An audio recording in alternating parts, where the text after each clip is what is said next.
반갑습니다. 대기업 시청자 여러분들 그리고 오스코텍 주주님들. 오스코텍 같은 경우 이번 아스코에서 공개된 이 레이저 티닙이 경쟁사 약물 대비 뛰어난 효능을 보이고 무엇보다 기존 IV 제형에서 이 SC 제형으로 바꾸면서 여기서 탁월한 데이터를 가져온 부분에 따라 이번 FDA 승인에 대해서 이 기대감이 더 큰 폭으로 열렸다라고 봐주면 좋을 것 같은데요. 이런 부분에 따라 이 오스코텍이 주가가 어떻게 흐르는지 지속적인 관찰이 필요하지 않을까 하고 저는 그렇게 느껴보고 있습니다.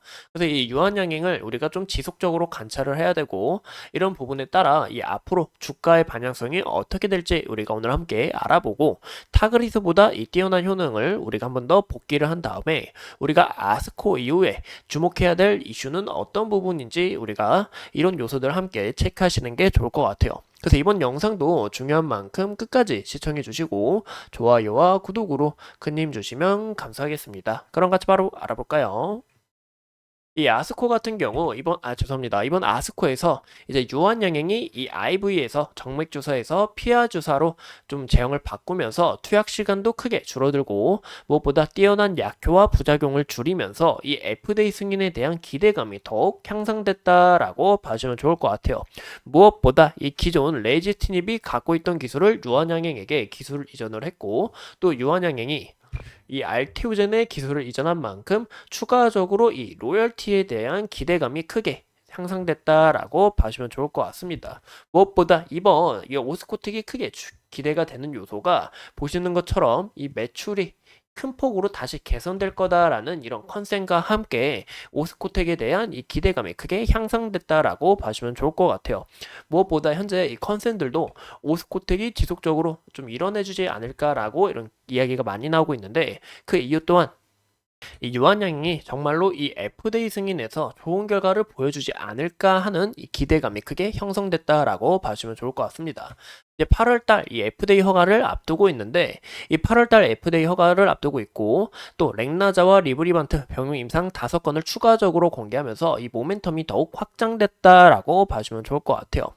이 기존 이 어제도 말씀을 드렸지만 이 SC 제형과 이 IV 제형에서 어떤 차이가 있었냐? 이 SC 제형 같은 경우 생존율이 65% 그리고 IV 같은 경우 51% 부작용 또한 이 SC는 13% 이 IV 같은 경우 66%로 굉장히 효과가 뛰어났다라는 거죠. 또 아까 말씀드린 것처럼 이 8월 달에 나올 수 있다라고 이야기를 드렸는데 이제 경쟁 약물인 이 타그리소가 있습니다.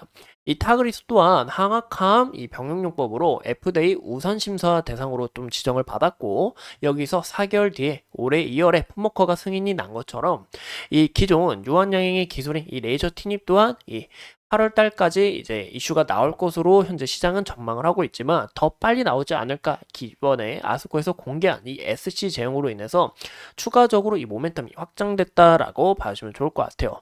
근데 우리가 어떤 요소를 보셔야 되냐면 이 바이오라는 게 꿈을 먹고 장기적으로 이제 기대감이 크게 반영이 되잖아요.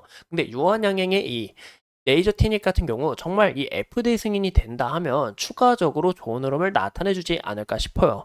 그 이유가 기존 경쟁 약물이 보시는 것처럼 항악한 병용요법을 사용한다는 거예요. 하지만 이 유한양의 기술력은 또 여기에서 또 큰 차이가 나오기 때문에 기존 1차 치료제로서 더욱 확장될 수 있다라는 거죠. 그렇게 확장이 된다라는 추가적인 이슈가 부각이 된다 하면은 이 모멘텀은 물론 이 밸류 상황도 더 큰 폭으로 올라갈 수 있다라고 해석해 볼 수가 있을 것 같습니다. 아까 말씀드린 것처럼 이 팔로 마서리를 통해서 이 마리포사2에서도 진출 가능성이 낮아졌던 이 타그리소 내성 시장에 진출할 가능성이 열리고 그럼 여기서 유한양의 주가가 다시 한 번 더 기대감을 받을 경우 이 오스코텍 또한 이 기대감을 받을 수 있다는 것을 우리가 참고해 주시면 좋을 것 같고 무엇보다 이 FDA 승인이 정말 이루어지고 로열티를 수령을 받고 실적이 개선이 되는지 이런 요소도 우리가 체크를 하셔야 된다라고 해석해 볼 수가 있을 것 같아요. 아까 말씀드린 것처럼 이 SC 제형으로 바꾸면서 시장 점유율 확대된 부분을 기대해 볼 수 있고 팔로마3 이 기반 데이터를 유럽 EMA에 허가 신청을 넣은 부분에서 미국을 포함한 다른 국가에도 넣었다라는 부분에서 미국뿐만이 아니라 뭐 중동, 중국 그리고 유럽 등 추가적으로 이슈가 얼마든지 나올 수 있기 때문에 이 부분에 따라 이 밸류 상황도 더 업그레이드 될 수 있기 때문에 우리가 지속적으로 좀 관찰을 해봐야 되지 않을까라고 해석해 볼 수가 있을 것 같습니다. 그럼 우리가 이 오스코텍의 이 차트를 같이 보신다면 현재 오스코텍 같은 경우 보시는 것처럼 이 구간의 저항대를 맞고 물량을 소화하는 데 있어서 시간이 좀 필요한 것 같은데요. 물량을 소화하는 과정에 있어서 오늘 금일 이렇게 음봉으로 좀 전환을 했습니다. 그 이유가 보시는 것처럼 이 기관과 외국인이 어느 정도 좀 물량을 던져줬고, 그리고 죄송합니다. 개인이 이 물량을 좀 받았다라는 것을 우리가 확인해 볼 수 있을 것 같은데요.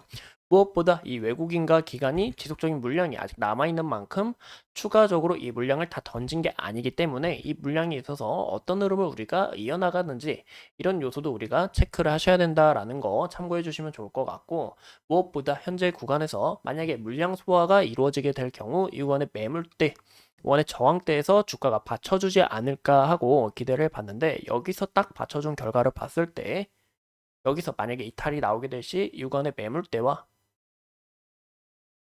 그 다음 구간이 이 구간의 지지 라인을 우리가 확인해 볼 수 있다는 것을 참고해 주시면 좋을 것 같습니다. 그래서 현재 이 부분에서 어느 정도 좀 물량을 잘 해소해 나가고 있다라는 거 참고해 주시면 좋을 것 같고, 무엇보다 오스코텍 같은 경우 이 유한 양행의 흐름에 따라 좀 주가가 많이 변동성을 나타내요. 네, 오늘 보시면 유한 양행이 금일 좋은 모습세를 나타내고 있는데 물량을 어느 정도 소화하고 다시 한번 더 주가 상승 요인이 나오고 있죠. 그 이유 또한 이 유한양행 또한 지속적인 이 매수세가 들어오고 있기 때문에 이 강한 매수세가 유한양행과 함께 어떻게 이탈이 나오는지 이런 흐름을 같이 체크하시는 방향이 좋지 않을까 싶어요. 그 이유가 아까 보시는 것처럼 유한양행 차트를 보시고 오스코텍의 차트를 보셨을 때 이 움직임이 대부분 비슷하다라는 것을 우리가 알 수 있죠. 근데 하지만 실질적으로 오스코텍이 유한양행에게 기술 이전을 했고 여기에 대해서 이 로열티를 받는 부분은 맞지만 현재 실질적인 가치는 이 유한양행이 더 큰 폭으로 갖고 있기 때문에 우리가 이런 유한양행의 흐름도 함께 체크하셔야 된다라는 거 좀 강조를 드리고 싶습니다. 이 부분에 있어서 다시 물량을 잘 소화하고 추가적으로 우리가 움직임이 나올 수 있는지 보시면 이 구간에 강한 저항 라인이 있죠. 이 구간을 소화하면서 올릴 수 있을지 우리가 그런 여부를 좀 판단하시는 게 굉장히 중요하다라고 해석해 볼 수가 있을 것 같아요. 그래서 오늘도 이 오스코텍에 대해서 함께 알아봤고 앞으로 추가적인 이슈 여러분들과 함께 하면서 끝까지 파헤쳐 보도록 하겠습니다. 오늘도 소중한 시간 내서 영상 시청해 주신 점 감사합니다.